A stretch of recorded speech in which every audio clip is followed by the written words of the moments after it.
Tips on making sleeping more comfortable. We recommend against sleeping on your stomach.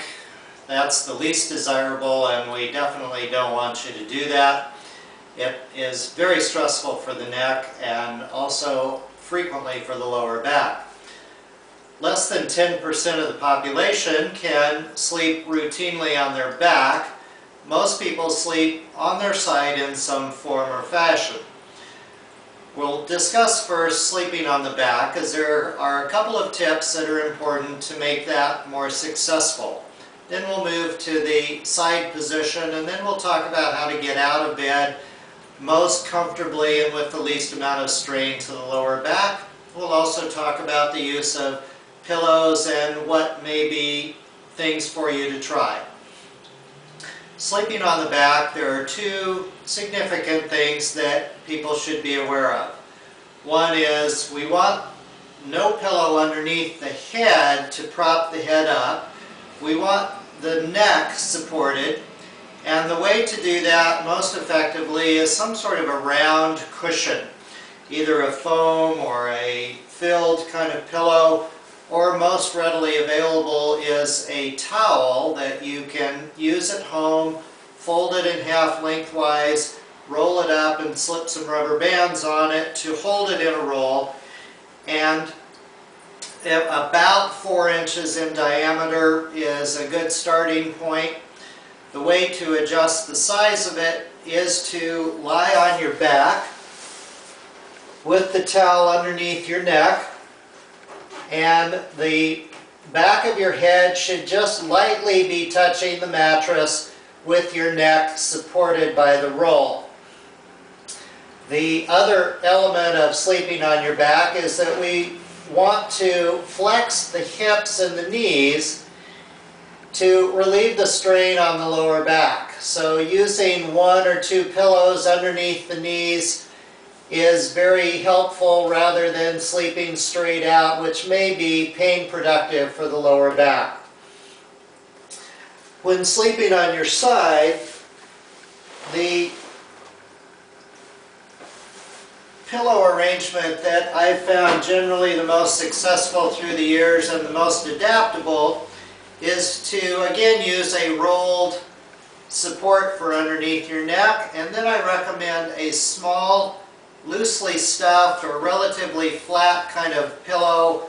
I tend to suggest down because of its maneuverability, and I suggest taking a conventional size down pillow, basically cutting it approximately in half, taking roughly half the stuffing out and then sewing it back up so you have about a half-size pillow, not stuffed real tight. And the reason we don't want it stuffed very full is that we want to be able to bundle the pillow into those gaps to support our head and neck.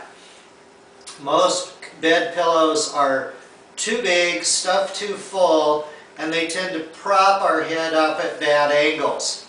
Sleeping on your side, therefore, would look like the towel or support underneath your neck, and then the rest of the pillow filling the gaps between the shoulder and supporting the head without propping the head up at any kind of an angle. So this allows you variations in how far forward or backward you roll and gives you great adjustability. This is inexpensive and allows for most people achieving a good comfort level of supporting the neck and not having problems waking up with pain. When we sleep on our side, it's also beneficial for some people to put a pillow between our knees. So lying on the side with a pillow between the knees is certainly something that you can try. It tends to help a few people with low back pain and hip issues, so you can certainly consider that. Getting up and down from bed can be challenging, and so there is a technique to try to make that easier. So from a side lying position, what you would do to minimize particularly low back pain issues is to let the lower legs drop off the side of the bench, then push your torso up with the aid of your arm and hand, and then scooch to the front edge of the bed with the weight of your hands supporting your torso weight. And now, before you attempt to put weight on your feet, we want to arch the lower back and create an inward curvature to it. So we want to move into that position slowly and gently, and then we want to maintain that arch in the lower back as we then load pressure on the feet and then raise upward.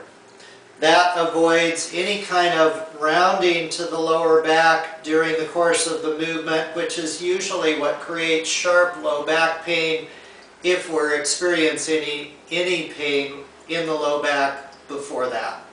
So those are some useful tips. Try them.